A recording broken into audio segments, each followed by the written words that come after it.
All right. Welcome, everybody, to another Microsoft Unboxed pod. I'm your host today, Kareem Anderson. I'm joined by.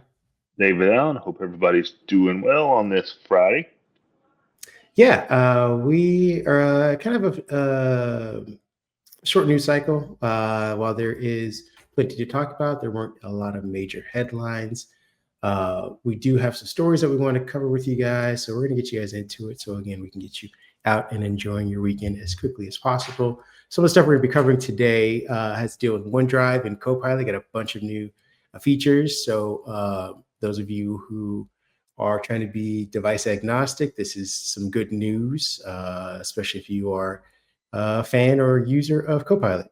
Then when we're talking about Intel's newest chipset, I think it's Panther Lake. At least that's for the laptop side. And then I think they also have, what's the other one called? Clearwater Forest as the desktop side. And we're going to be talking about their 18A manufacturing process and how they can try and get close to a 2 nanometer processor and all the promises that they're making to see if they can kind of keep up. We're going to put in context how this will play out, especially when they have investments from some other companies. They kind of need this to kind of be a big hit. We're going to be talking about Synology opens up its doors at third-party drivers. When we're talking about Microsoft's new start menu and how that's going to be rolling out, and whether or not Dave and I are fans of the idea of the start menu in 2025. Lastly, we're going to be rolling out some information about Microsoft's Activision fallout. Lina Khan's making the rounds, and thanks to some questionable moves by Microsoft's Xbox division in the Game Pass, particularly raising its prices, perhaps those of us who had poo-pooed Lina Khan's argument at the FTC about the merger will have to apologize and give her flowers, because it seems that everything she was fearing and kind of warning about is starting to come true. We're also going to be talking about Game Pass, free play days. We know you guys are fans of those, so we'll be rounding up our podcast with that. Before we jump into any of the stories, you want to let people know how your week's been going? Give me a little break from talking. Well, it's been a pretty good week. I've enjoyed looking forward to a lot of titles coming out this week. We know Battlefield 6 hit the gamers' hands last night at midnight. From what I have seen, we have seen that be very popular. I've seen some reports and screenshots that Battlefield has won. The servers are full. People seem to be enjoying the game, say in the first 12 hours or so that it has been out. For the NASCAR fans, NASCAR 25, if you got the gold edition, that went live today. And I think the season 6 of Call of Duty went live as well today. And we know we've got Call of Duty 7 coming up later this year.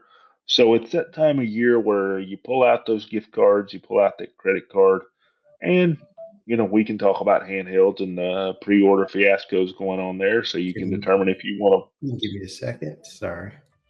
you can determine if you want to pull out a credit card for that.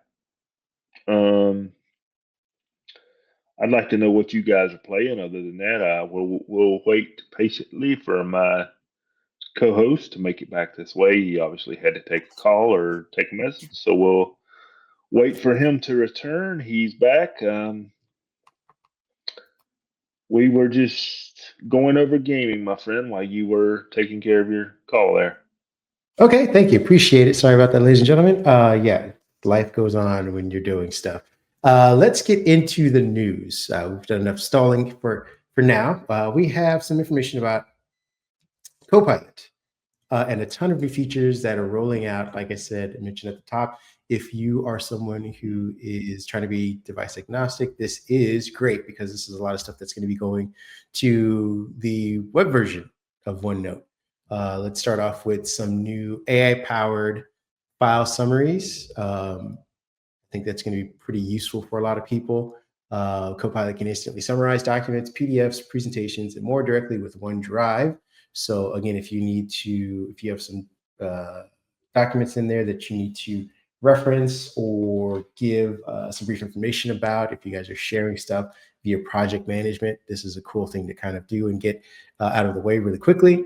There's natural language search. Again, Microsoft's always trying to better its natural language search options in its both PC File Explorer and the OneDrive File Explorer as well. So people can start asking questions such as what's the budget for the Tokyo trip?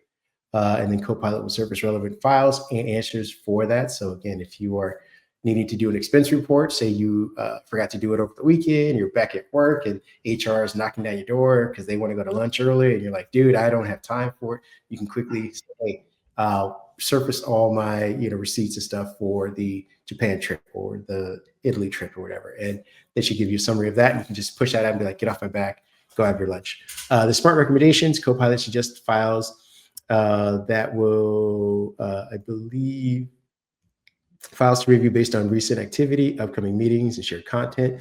There's a contextual file insights. Copilot provides quick overviews of file contents, including key points, action items, and embedded data. This is all integrated across Microsoft 365. So again, if you're just using Copilot in OneDrive, it should work with all the other things that are included, like Word, Excel, PowerPoint, and Outlook. I don't know Power BI or the rest of those, because I think those are separate. Those are more business enterprise oriented. So you'd have to ask your IT person about that. There's a visual previews and metadata. Enhanced file cards show previews, summaries, and metadata, like last modified and collaborators. Again, useful information if you're working in a group project and you need reference quick information. There's memory and recall. Copilot can remember past interactions and help users revisit important files and decisions. So your prompts don't necessarily have to be in chronological order. You can reference something that you might have asked or questioned perhaps 3 or 4 prompts ago, and Copilot should be able to go back to that particular message and start giving you more information or expand on that knowledge. Obviously, this is all for security and compliance. Copilot features are offering enterprise-grade security, privacy, and compliance standards. I believe there were some other things too. Those are some of the direct ones for that.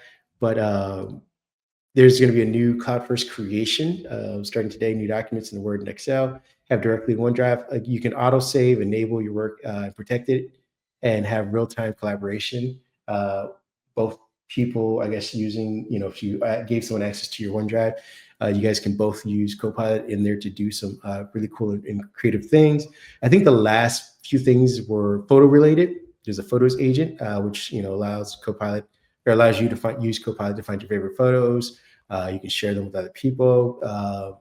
I believe it should be both the web and the Photos app in Microsoft 365, not necessarily the Photos app in Windows. So I'm hoping they bring some of this to the Photos app in Windows. You can do a photo shuffle. There's AI mobile editing, so you can get some basic photo editing stuff done like you would in Google Photos in OneDrive as well now. Finally, there's photo stacks, which will group blurry photos and duplicate shots together so that they're not taking up necessarily all that space. You might have a series of photos of like 6 or 7 of them, and only one of them is useful, and it'll group all that stuff together. What are your thoughts on Copilot and OneDrive getting together and finally adding some of these features? I think it's good that it's getting together. More Copilot integration is always better, and as we've talked about in the past, that gives Microsoft another jump off point to see what people want, what people don't. But as you were going through that, I was thinking, how are these features being displayed so users know to take advantage of them? I know when I logged into my OneDrive last night, we use OneDrive here for the podcast. I had the new photos up on the left hand side and kind of, bounce through that a little bit. And it was, I hate to make this comparison, but it was pretty close to Google Photos, to be honest.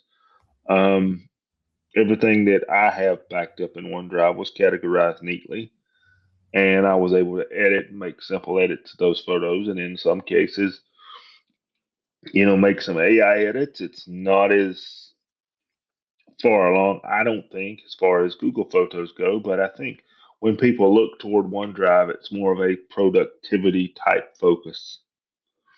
So for people to be able to share their accounts, as you mentioned, and be able to work together on Copilot features, or as you mentioned, summarize receipts from a trip, I think that'll be a big deal. And it's just a matter, I think, of getting these features in front of people in a way that they know, hey, Copilot can do that. Copilot can help me.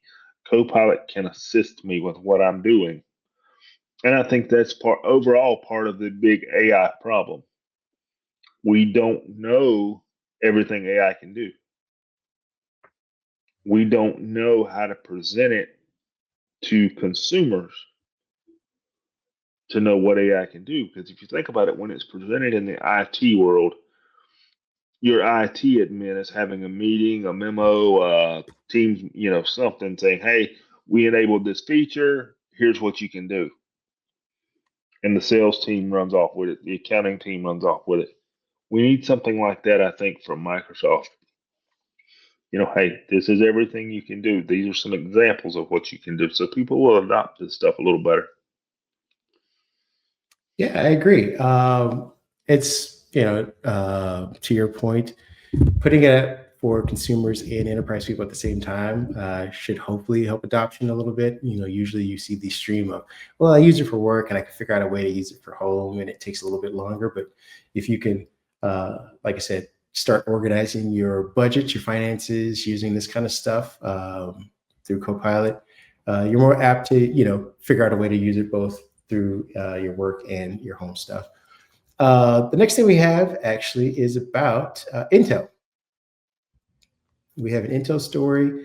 They announced They're not their going new, not just yet. This may be their one big, uh, you know, last gasp, so to speak, some might say.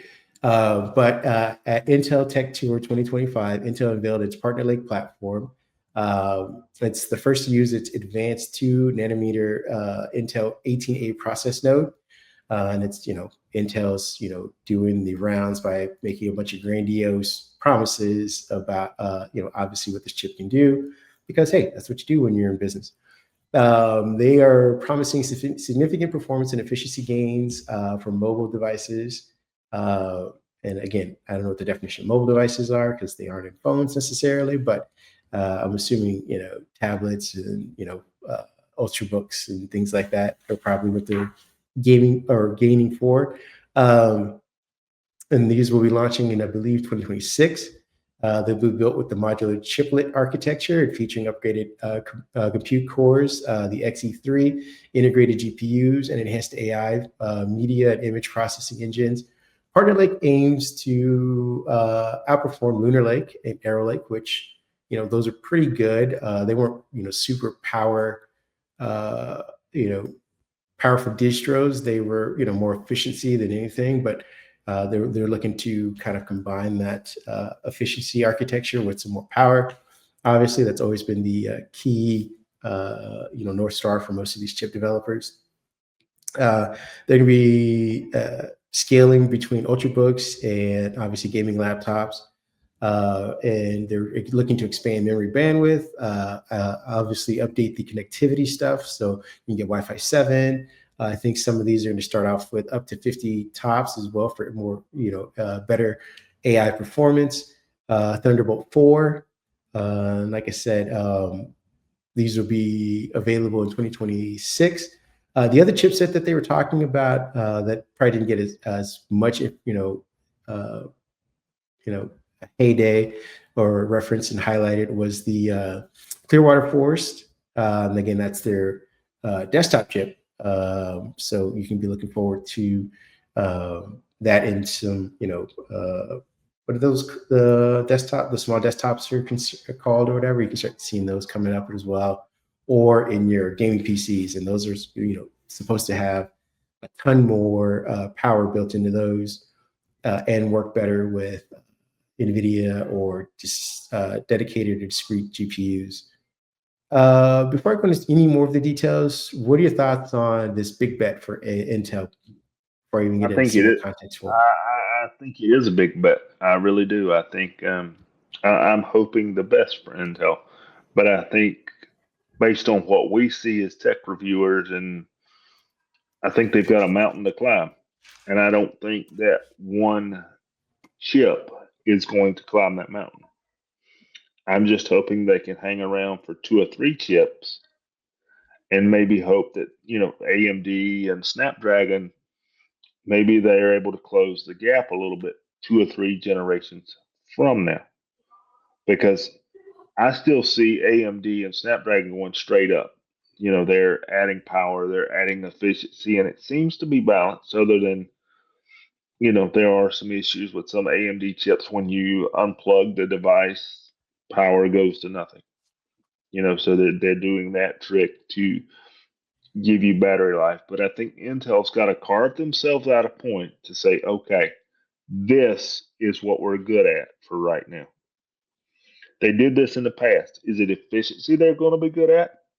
Is it, is it power they're going to be good at? Is there a device out there that an OEM can put this chip in and say, look, because Intel, this new chip, Panther Lake, is in this device, this is what you can do that you could not do before, because that's the same thing AMD has done with their new chips.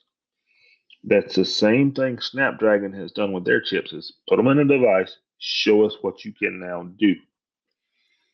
If they just get thrown into PCs like normal without a selling point, I don't see this being overall a lot better than where they are without a selling point, because everybody remembers the commercials. Intel Inside, or we'd have, some big commercial to show us what we could do with those chips. We've got to have that, I think. Yeah, no, definitely. They kind of, I think their last big marketing push that was, kind of landed people was the Ultrabook itself. The idea going from the big beige laptop to the, MacBook Air-esque, thinner laptops, lighter Exactly. laptops. So, and beyond that, they, haven't really uh, evolved. People were like, all right, well, the laptops are thinner, which is nice. The battery life's a little bit better.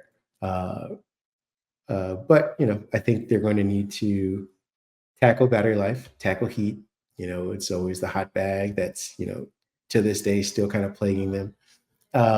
If you're looking for the devices that will be used for research and some other things, like I said, Clearwater Forest, which is branded as Intel Xeon 6 Plus, that'll also be built on the 18A processor, and it'll be targeting uh, hyperscale density and throughput, and uh, it'll have as many as 288 efficiency cores to maximize throughput per rack, to obviously minimize power draw. And this is, for if you're going to be, putting these things in the servers as well. Intel reports a 17% IPC uplift compared to previous generations, along notable gains in chip density and power efficiency. So maybe their, big pivot is less about tackling laptops and ultrabooks and going after the server and AI market, where NVIDIA has kind of run away with it. Maybe that's where they'll see their benefits and their gains, and the return on investment. Because again, I mentioned at the top, the broader context of this is that they got an infusion from the U.S. government, from NVIDIA investment as well. They're having talks with Apple to try and invest in them as well. Uh, at the end of the day, though, we've seen Intel kind of fumble over the last 5 or 6 years, and We that's just have. been their own money. It'll be interesting to see if they fumble this and they have those investments. What happens, in the immediate aftermath in the next year or two? Does the United States say, hey, you know what, enough's enough? We can't just throw money down a black hole. Does NVIDIA say, hey, you know what, we've propped you up enough so that we are considered a monopoly, but we'll take our chances. We can no longer fund you guys as much. The whole Foundry Fab thing that they were going to do, I don't even know where that stands anymore. They had a 5-year plan. I think we're at the year 4.5, 5 almost. and I don't know what's going to be made of that. Just a small detail is that this fab will be made in Chandler, Arizona, with the Fab 52 ramping to its high volume production. So, maybe this is part of that, foundry that they were talking about 5 years ago. And this is just a small version of that. And once they can get up on their feet and these chips are proving themselves, they can start to expand on that. Either way, I'm interested to see what these chips can do, improve themselves against. Again, we have Snapdragon's X Elite 2 out there as well. We have AMD. We have NVIDIA coming out with their own CPU chip, not just GPUs. So competition is going to be stiff in 2026. And, depending on what the economic headwinds are, we'll see if these manufacturers can even deliver chips at scale, or will we be, seeing limited amount of devices out, limited amount of chips being put in any of these, the orders being smaller, prices going up. It's all up in the air for now. But if any of these numbers hold, Intel could be at a good spot going into 2026, 2027. Our next, I yeah, want to see. I just want to say this. I want to see them in a good spot. I don't see anybody leave the chip industry. I want to make that clear. I don't want to see anybody leave the chip industry, because I am a firm believer that the more people in the industry, the better it is for consumers. I mean, just look at what Snapdragon did when they said, here's the Snapdragon X. It put everybody on alert. It has made the products we have seen from other manufacturers better. So I don't want to see anybody, in a jam. So I wish the best for Intel in 2026, 2027, and going forward. Okay. Next story is yours. It's the Synology one. I'm going to let you run with that. See, we got the Synology one. Yes.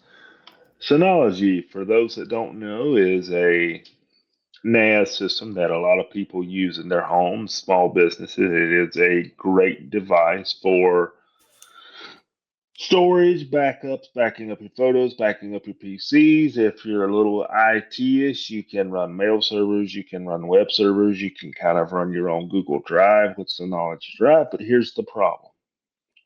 Last year, Synology started making their own hard drives, which I hate to say was just another manufacturer's physical drive with the Synology firmware put on there. So Synology said in DSM 7.2, which stands for Disk Station Manager, that's the software that runs the Synologies, that only certain models would accept third-party hard drives. These were your lower-end consumer models, and I hate to say it, unless you're just doing backup, that's all those models were good for.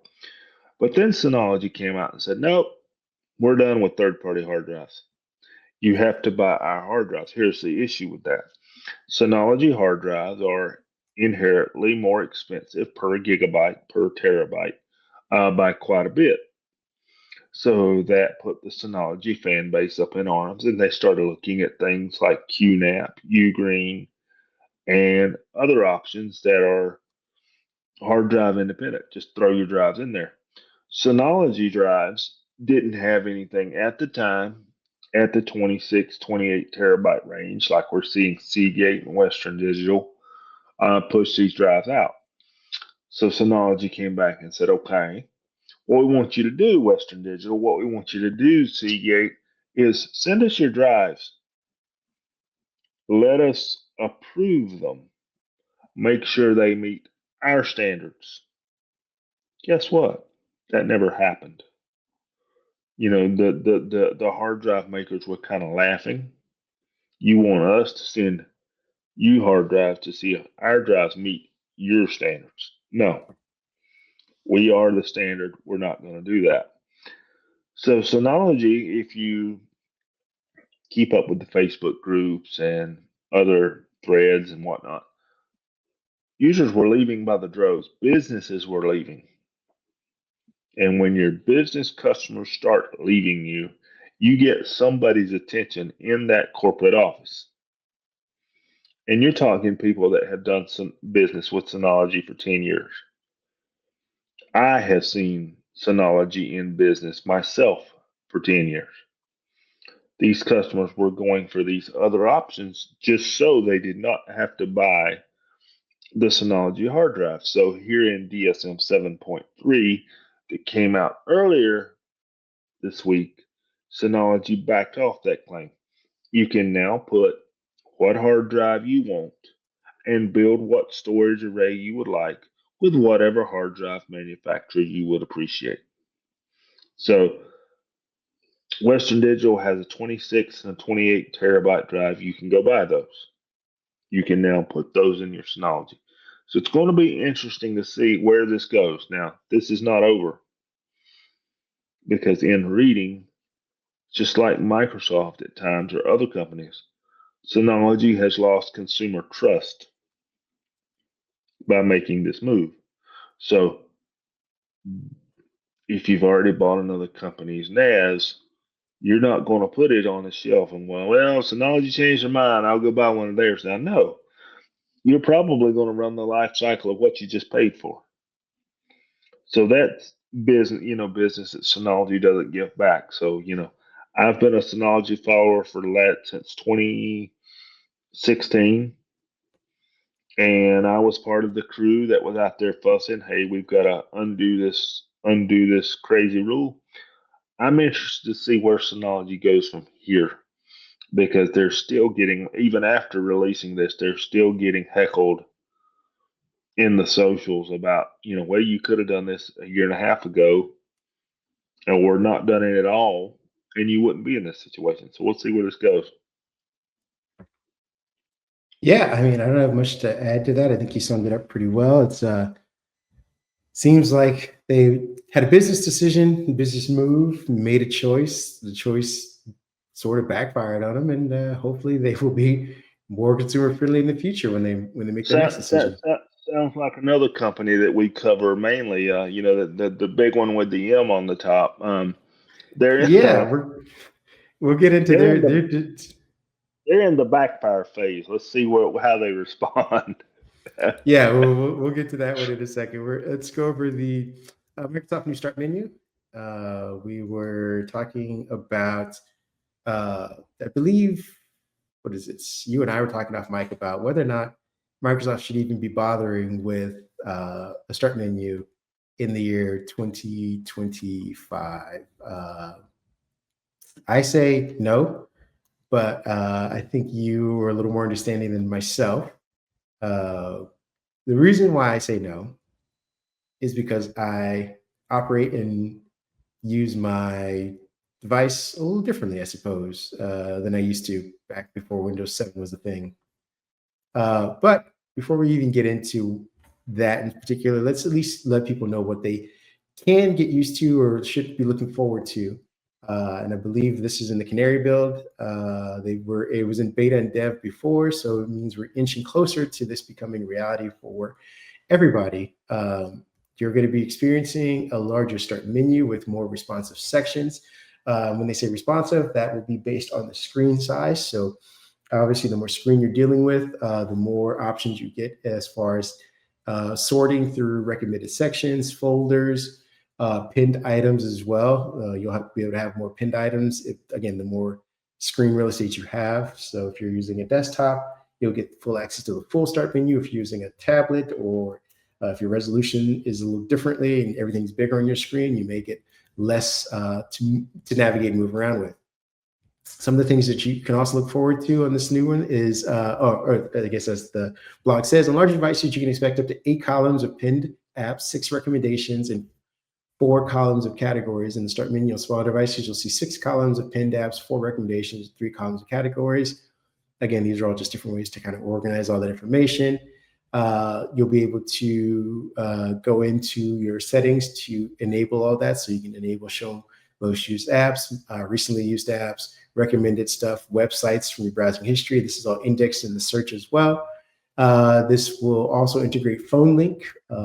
It'll have a section to the, I believe it's the left of the start menu that it'll be dedicated for phone link if you set that up as well.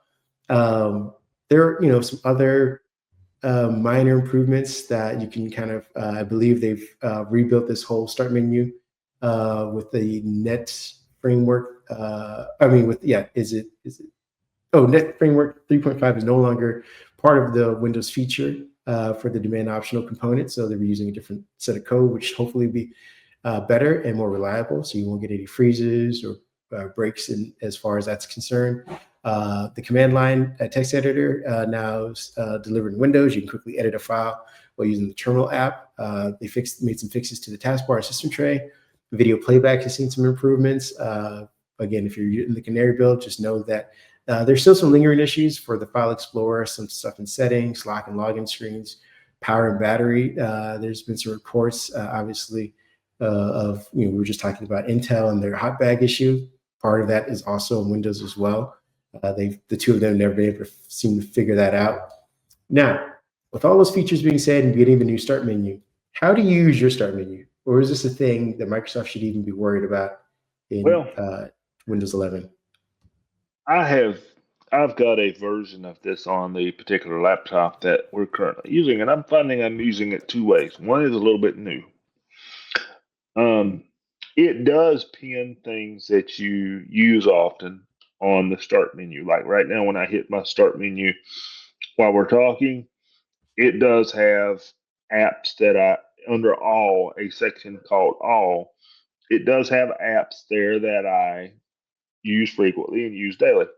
If I'm in a hurry, I find myself hitting that start menu and going down there to those popular apps and just clicking what I want. But a lot of times, like we talked about off mic, I find myself doing it the Apple way because this was something I enjoyed about Apple. I type in the search what I'm looking for, it narrows it down, I click because I've got one icon to worry about. It's not bringing up documents, it's not bringing up extra things. It's just like, for example, Teams. A lot of times, my Teams, as you have seen, I just leave it on. But if it does get closed, I go TE. Okay, there's Teams. Click, I'm in. But because it stays open all the time, this is what's weird. Microsoft does not see that as something I use often because I'm guessing their metric is something open and closed. So I use Slack as well. I open and close that a lot. Slack is on my recently used, most used apps inside the start menu. So you kind of got two ways to get there. And just depending on, I've got a multi-screen set up in front of me, just depending on what I need where, I may type it in the search. I may tap it on the search bar, and the icons are plenty big. That's a good thing about it. There's a lot of icons there. Let me make that clear, but they're not so small that you're like, where is it? There. And you're having to take that extra 5 seconds. They're good size icons where you catch them quickly and you can click. So I use a little bit of both, but that only started after this release. So I guess that's maybe what Microsoft wants to hear. Before that, I was just type it in the search, click, type it in the search, click. I mean, I used to use, obviously, as a Windows 7 user, I relied heavily on the start menu. Then they messed it up in Windows 8, and maybe that was my breaking point. Maybe that's where I stopped using it as I used to. And, other people moved back to Windows 7 and kind of clung to that, and then jumped to Windows 10 and said, hey, fix the start menu like it was in Windows 7. And that's what they spent most of Windows 10 doing. Seems like they're doing a very similar thing in Windows 11. The way I use it is I pin most of my apps that I use every day on the taskbar. I do that too. I augment the rest of my workflow by going into the search menu and typing in, every now and then, just like you type in the beginning of the word for whatever app I'm looking for. When it comes to files, I use the Explorer, and that, it's a whole different beast amongst itself as far as searching and organizing that thing. I don't necessarily use the start menu. I don't organize it. There's no hierarchy to the apps that I use. I also find them redundant. If I put stuff in folders, especially apps that I use often in folders, it's also redundant because they're also on the taskbar. So even if I put them at the top corner so I can see them immediately, I've already seen them on the taskbar. And the things that I don't, use every day, but I need to search for, I don't necessarily need to pin because I don't even know how often I'm going to use them. So I'm not going to pin them to the start menu. Some things when you create an app, like you make a PWA, it'll ask you to pin both in the start menu and to the taskbar. Like Instagram or social media apps, and some of those I will pin to the taskbar. Some of those I will pin to the start menu, but I don't necessarily search the start menu to find them. I just start typing Instagram and then I find the app. And again, this may just be behavior I learned from using a phone. When you have the entire app drawer, you just type in the one that you need for, and it'll jump you straight to the app that you need. These are all learned behaviors. I don't begrudge anybody who wants start menu features. I just don't know how much effort and time needs to be used on this in 2025. I think it is indicative of Microsoft still not being able to nail the indexing and search features in Windows enough or well enough so that people can move away from the start menu. They know that if they type in TA or I guess SE or whatever, they'll get settings, not just some random web search for the elements of, I don't know what SE stands for or whatever, but you get that random search or the start of somebody's name in Wikipedia, and you're like, oh, I needed a file specifically that started with SE. And if I type it in SE capital, that's, I know that's specifically for the file because that's what I labeled it, versus again, a random web search or a photo of your driver's license that happens to have the letters SE. Microsoft needs to work on the search so that people know exactly when they go to search that they, are getting exactly what they want, and they can rely less on the start menu. And then Microsoft can move away from the start menu. It can just be Copilot as a search, and your test and your taskbar at the bottom, and then that'll be the entirety of Windows. Can I ask our users something? Maybe we can get some comments on this one. I think this is a good topic to get user comments on. How many people consider your start menu a once a day use thing? And I'm going to explain that. I am guilty as charged. Every day, I know what apps I need to complete my daily workflow. I know what has to be open when I get to my desk. It's open. I open it, do what I need to do. I open something else, do what I need to do. And then I find myself navigating along the taskbar at the bottom because those are my important apps. As you mentioned, you pin things to the taskbar. So how many people out there that are watching, reading, use your start menu more than once a day? Because for me, now that we've got to talking about this, I'm sitting here looking at my icons. I'm looking at what I have pinned. Everything I have pinned to the taskbar is things I use daily. Mm-hmm. I open those days. Sometimes they stay open, especially on a desktop. Sometimes they stay open. And I just sit and navigate amongst those 1, 2, 3, 4, 5, 6, 7, 8, 11 apps. I sit there and I click between them. I only open the search when I need something new.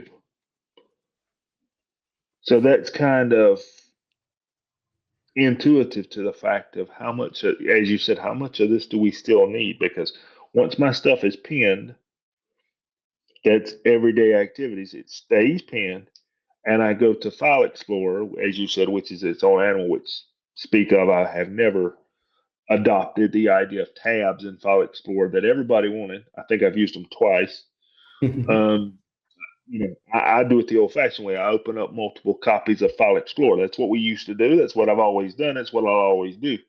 So how many people use your start menu more than once a day, and how do you use it? I want to know that. That's curious to me. I want to know. We're going to leave that open-ended. You guys can reach out to us on social media. You can leave it in the comment section of this video or on the comment section of any of our posts. Let us know. We're going to move on to our last topic, which is Lina Khan was right. For those of you who don't know who that is, she was a former FTC chair. She was the one that was holding up the Microsoft and Activision Blizzard deal within the last few months of its being able to be passed. Her and her lawyers were doing so because obviously they saw the deal as being anti-competitive. We reported about it while we were championing the idea of Microsoft and Activision Blizzard being, unified and, getting rid of Bobby Kotick, who was troublesome in his own rights, and saw new leadership. What we did want to make sure that we mentioned to everybody was that while we, generally approved of the deal, the basis at which Lina and her lawyers were arguing was super narrow, and it felt like they borrowed talking points from Sony, which obviously proved to be the incorrect argument.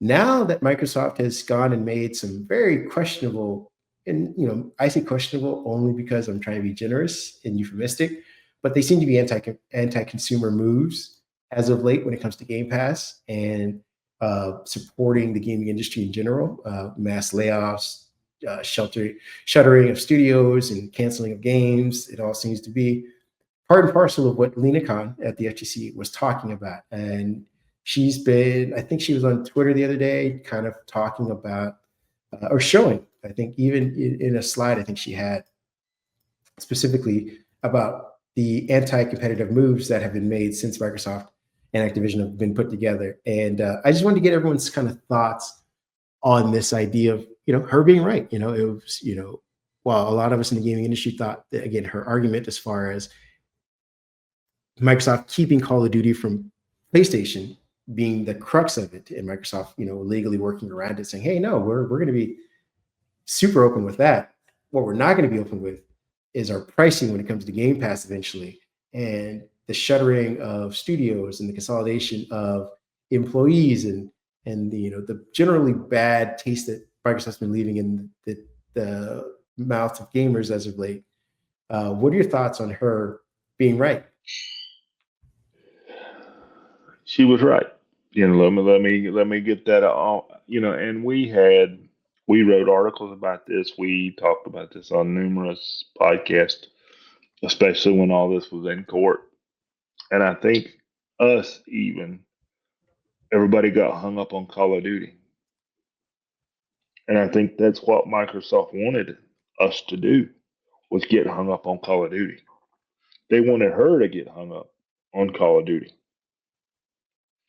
And as you said, they weren't transparent and forthcoming about other things. And I don't think the whole court battle with that got too far past Call of Duty. That's just, maybe I'm wrong. That's just the way it felt to me. We didn't stretch out and say, Microsoft, what are you going to do with Game Pass? Microsoft, what are you going to do with consumers? For consumers. Lina Khan did say Game Pass will get more expensive.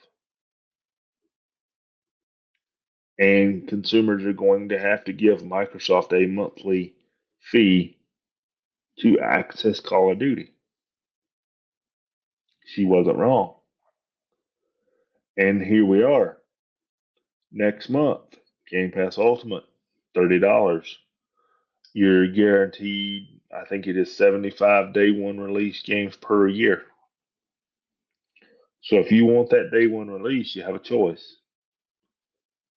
You pay $30 a month to continue that release, or you pay $69.99 or $79.99, whichever one it's going to be, and you have a one-off.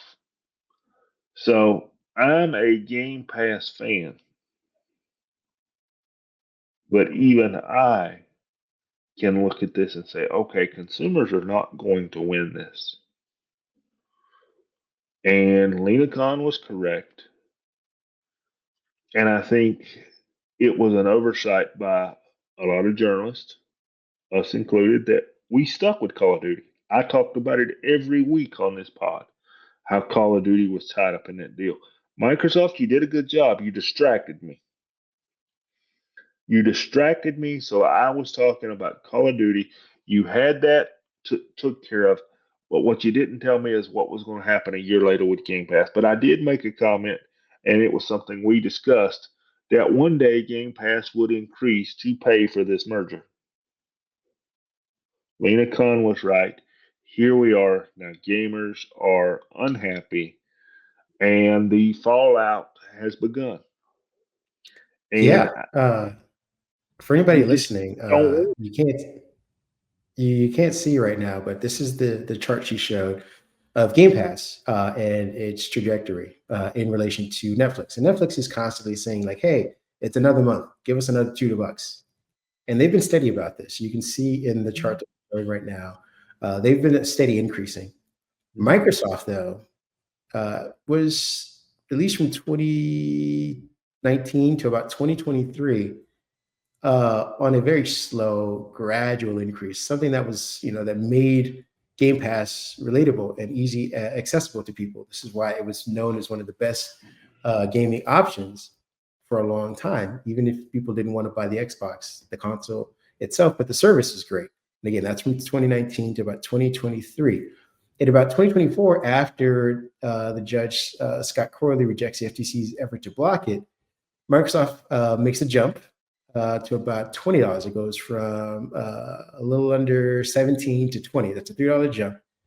And the next jump it makes is in 2025, towards the end of the year, where it jumps to $30. Netflix has steadily been raising its prices from under $15 to where it's now sitting at $25. Netflix offers arguably more value per person because kids can have an account, you can share stuff. It has entertainment ranging from its own casual games to movies, TV shows, comedy specials. Unless you're a gamer, this jump to over $30, you're paying more than you would for Netflix, starts to now have you question which services do you want to keep, as you were hinting towards, David, earlier. People are going to have to start choosing between, hey, I have, maybe I dropped Paramount Plus, HBO doesn't come with my phone anymore. I dropped that. I get around to, do I keep Game Pass at $30 or Netflix where my whole family can watch stuff at 25? Where's the value at in this? Maybe I don't play this month. Maybe I don't play for the next 3 months. Maybe I take a 6 month to a year break. And it's just crazy how Microsoft said, Game Pass will not increase as a result of the Microsoft acquisition merger. Now, those reports from Microsoft spokespeople and lawyers. And here we are, a year and a half, two out, and it's already jumped double its price. So to the fact that she was right, and to the even growing sentiment that Microsoft has lost, if I had to say, all, if not all, most of its goodwill and its value proposition. Now Sony's starting, I wrote earlier about that, how Sony's going to start looking better when people are saying, you know what, I just want to play Call of Duty for the rest of the year. I'll pay the $70. I'm not going to pay $30 every month. And in 3 months, already overpay for what I need to for this service. I'll pay the $70. All my friends are on Sony, PSN network. Nobody that I know even owns an Xbox console because everyone was using Game Pass and stuff. So Sony may end up winning this in the end. People may be saying, you know what, I'll get a Nintendo Switch, I'll get an old one. Maybe if I get the new one, but I'm not going to be doing Game Pass, especially when the user base isn't there as well. I know we're running a little bit long, but I want to make one comment right here. You brought up a good point there that kind of made something click in the old brain up there. All right. Right now, Xbox is the only Netflix Game Pass style service available that I'm aware of. Sony doesn't have a Game Pass competitor that I'm aware of. Now, what if, and this is a big if, well, maybe not. What if Steam Game Pass, Steam, they've got the Steam Deck, most of your Xbox games or AAA titles end up on Steam. You can get Call of Duty on Steam right now. What if somebody like Steam says, okay, we've got the Steam Deck. They made the Steam box before, which was a console that ran Steam, but it was before its time. They come back with the Steam box and they said, okay, Valve kind of does its own thing with Steam and says, look, for 25, $30 a month, you have access to all titles or, whatever they chose to do. What would gamers do in that situation? I think a lot of people would be looking at Xbox and going, I don't need you anymore. because it's kind of like it would be kind of like the Apple of gaming at that point, because everything with Steam comes together. It would be I can buy the Steam handheld. I've got my Steam subscription. I can play anything I want. I don't need Microsoft anymore. So I think Microsoft is falling on the point of right now gamers need them. And that might be true. But I would imagine somebody like Sony, Steam could flip a few switches and get a few developers working on this and have very quickly their own subscription service. So right now is the time for somebody to come compete and force Microsoft to make a move. I mean, yeah, and we want to also acknowledge that Lina Khan's arguments as of late aren't just about pricing either. They're about the industry as a whole and Microsoft flexing its power to, basically eliminate almost 2,000 gaming jobs over the last year and a half. And because they are the biggest publisher, it's not like people who left Activision Blizzard can now go find new jobs. It's the industry as a whole is shrinking, which means you're going to get less creative titles, less expenditure. Microsoft isn't pouring money into these. They're actually contracting and cutting things off of their lineup. So again, you're going to get less indie games, perhaps less investment in that, because again, who's going to publish those? People are going to have a tough time publishing by themselves. And if Microsoft doesn't see investment in that, or if they can't immediately make back the $68.2 billion off of it, it's not going to get made. We were just, talking about for friends and I were talking about the Ubisoft game that would have been done during Reconstruction and had, a black hero as its thing, as its, protagonist. And they canceled the project, one, because of the, political climate, two, because, the idea of the investment coming back was another thing. They can't subsidize any of these new creative outlets. So as a whole, Microsoft is not only raising prices and forcing people to kind of make tougher decisions, but they're also just they're forcing people to choose between the gaming experiences they have, the limited ones. Yes, Call of Duty is big, but not everybody's a first-person shooter. Some people like playing. Mm-hmm. I love playing South of Midnight, but I don't know if that gets made now after this acquisition. So, we can continue to harp on this, but we want to at least try and leave you guys with something a little positive. So we're going to move into our Game Pass free days. We'll keep you up to date and abreast about any other interviews that Lina has. I suggest you guys go check out our write-up about it, because there's an interview that she has with a blogger on YouTube that's really informative. She's constantly talking. Hopefully, in a couple of years, we get a different administration. She might be back, because again, she was, for as divided as we are, as partisan as we are in politics, she seemed to have, garnered some friends on the other side of the aisle as well, just because she was staunch against certain big acquisitions. And as we're seeing with the consolidation across the board everywhere, that maybe these big acquisitions need to be more scrutinized going forward. So let's let people know about gameplay days. What do we got coming up? Yeah, let's have a little fun. We kind of had a downer here for the last few minutes. So free play days this weekend should get a lot of people's attention. We've got the Call of Duty Black Ops 7 open beta is still going. That was extended. We've also got, let's see, let me make sure I say this right. We've got Dustborn, which is a 2-hour trial. We have Sudden Strike. Let me make sure I say this correctly. I have missed. Come back. Sudden Strike European Battlefield Edition. There we go. That's what I was looking for. We've got we've got Poltergeist. So that's 4 this weekend that you can play. Now let me go over what these are. You've got also got AEW Fight Forever. I did leave that one out. So if you're a wrestling fan, you can jump in there and try that one. As I always like to stress, don't forget to take advantage of the pricing that is offered during free play days on this. Like, for example, AEW is $15.49.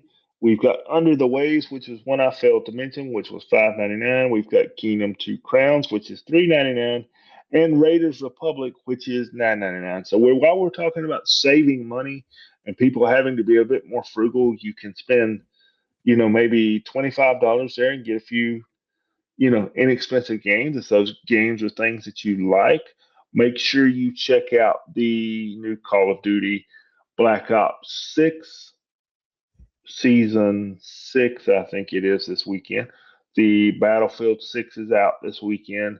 NASCAR 25, if you pre ordered, is available for you this weekend. So you've got a lot to choose from this weekend. I know in a lot of areas of the world, we've got, falls kicking in here where I am. It may be still very much summertime where my broadcasting partner over there is, but here we've got falls rolling in. So jump on in, watch some football, play some games, have some fun.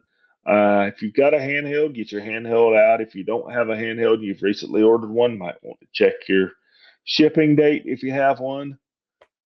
But let's go have some fun. There's a lot of down going on in the world right now. And I'm a little off topic, but there's a lot of down going on. There's, what we've talked about today is a little bit heavier than what we generally talk about. We've got a government shutdown, that is real for everybody right now. Let's go, as you say, touch some grass, smell some grass, have some fun, take a break. Yeah. Where can people find you if they want to hang out with you and have some fun with you? David PAJ 1978. That's over on Blue Sky. And one thing I did leave out there, if you're looking where to get those free play titles, go over to xbox.com. Or Microsoft, as usual, makes it a little difficult for this to find. There should be a Game Pass icon, I think, on the dashboard to where you can find these each week. You have to navigate to your account. You have to navigate through your subscription, which makes you think, are you going to keep it, going to cancel it? And then you slide down to free play days. So I have seen a few DMs about where are those. That's where those are. Yes, I know Microsoft does not make those exactly easy to find each week.